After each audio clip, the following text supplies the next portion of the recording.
Ya, Mams, pandemi yang kita alami mungkin sudah hampir 2 tahun ini ya, tentunya berdampak untuk si kecil.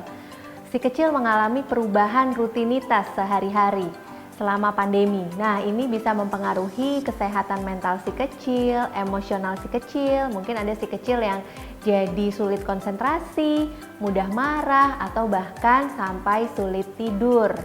Data dari UNICEF menyebutkan setidaknya 1 dari 7 anak dan remaja yang belajar dari rumah saja, berkegiatan di rumah saja, sejak tahun 2020 ini mereka rentan mengalami kecemasan, lalu bahkan ada beberapa di antara mereka yang mengalami depresi atau merasa terisolasi. Apalagi bagi kita yang memiliki anak usia 4-5,5 tahun.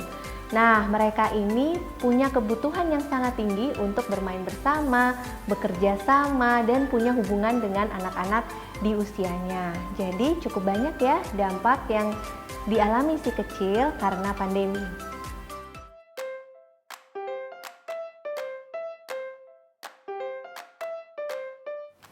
Ya, cara menstimulasi si kecil ketika di rumah saja ini supaya mudah, saya singkat dengan HOP. Apakah itu HOP? Yang pertama hanya adalah hands-on learning. Berikan permainan yang membuat tangan si kecil aktif. Nah, jika memungkinkan, kita bisa melibatkan si kecil untuk melakukan kegiatan-kegiatan atau aktivitas rumah tangga.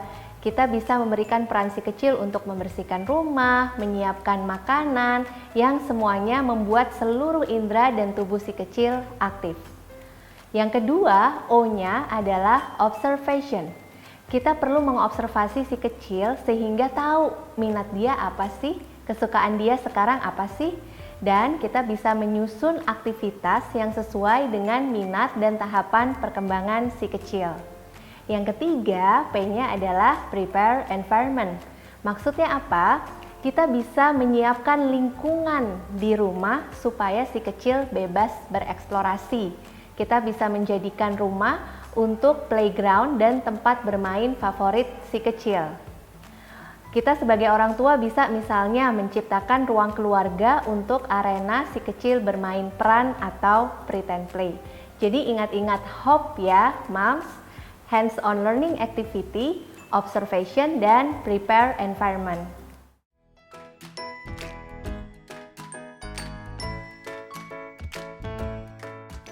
Wah, ini banyak banget ya moms yang mengeluhkan, duh anakku jadi pemalu atau takut sama orang lain gitu ya. Nah, yang perlu kita tahu moms, anak yang pemalu biasanya memiliki temperamen yang lebih sensitif atau slow to warm child. Mereka membutuhkan waktu lebih lama untuk beradaptasi dengan orang atau lingkungan baru. Ada beberapa hal moms yang perlu kita hindari. Yang pertama adalah hindari melabel si kecil dengan sebutan, ah kamu pemalu deh, atau gitu aja kok takut sih.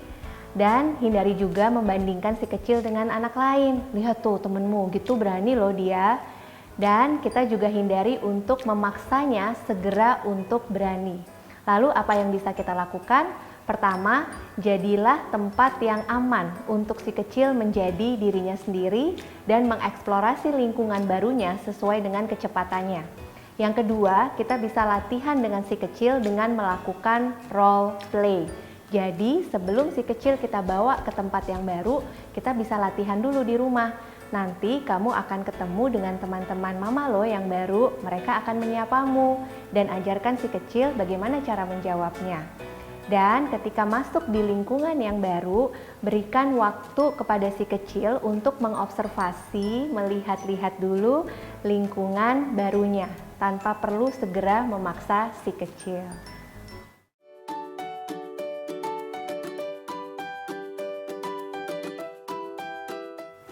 Ya, meskipun si kecil masih hidup di zaman pandemi, kita bisa melakukan beberapa cara untuk meminimalkan dampak pandemi terhadap si kecil.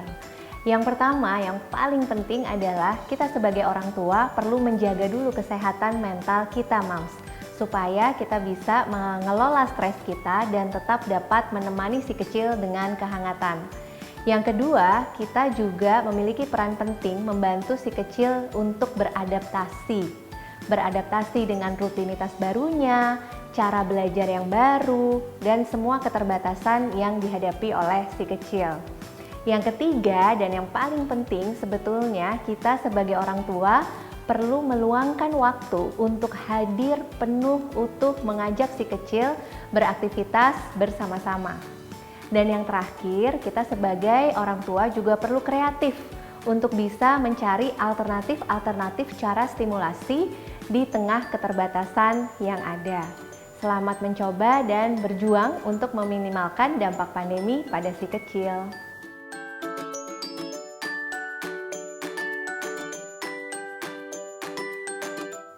Hal ini adalah sesuatu yang wajar karena bagi anak, orang tua adalah tempat yang paling aman untuk menumpahkan semua emosinya. Kita perlu sadari moms, di balik perilaku anak yang seolah-olah manja, ada pesan di baliknya. Siapa tahu pesannya adalah aku ingin diperhatikan lebih banyak, atau pesannya adalah aku ingin ibu dan ayah hanya bersama denganku. Nah, salah satu caranya adalah sempatkan special time kalau bisa di pagi hari gitu ya, minimal 30 menit untuk bermain penuh bersama anak sehingga si kecil sudah merasa diperhatikan, tangki cintanya cukup dan dia bisa menjalani rutinitas dan aturan dalam sehari itu yang sudah disepakati bersama.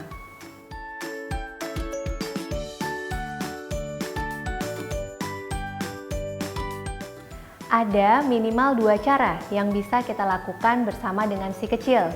Yang pertama, kita bisa mengajak si kecil untuk bersama-sama menyusun kembali rutinitas barunya dengan menggunakan routine chart. Kita bisa menyediakan peralatan mewarnai supaya aktivitas ini seru. Mulai dengan bertanya ke si kecil, misalnya, kalau kamu bangun pagi, apa yang kamu ingin lakukan terlebih dahulu? Misalnya si kecil menjawab bersepeda. Nah, kita bisa gambarkan sepeda di situ. Lalu kita tanyakan kembali ke si kecil. Kalau sudah selesai bersepeda, perutmu sepertinya lapar ya. Apa ya yang harus kita lakukan? Sarapan misalnya. Kita bisa gambarkan piring dan gelas di situ. Dan seterusnya. Sampai satu rutinitas dalam satu hari tergambar. Yang kedua, kita perlu bisa konsisten dengan aturan yang telah kita sepakati. Dan kita bisa gunakan salah satunya timer untuk bisa membatasi aktivitas-aktivitas si kecil. Misalnya, si kecil sangat seru bermain sepeda di luar, kita bisa ajak dengan cara, wah, waktumu tinggal 10 menit lagi. Kamu mau mengeset waktu menjadi 10 menit di timer ini dan ketika berbunyi berarti sudah habis waktumu untuk bermain sepeda. Itu 2 cara yang bisa kita lakukan. Selamat mencoba, Mams!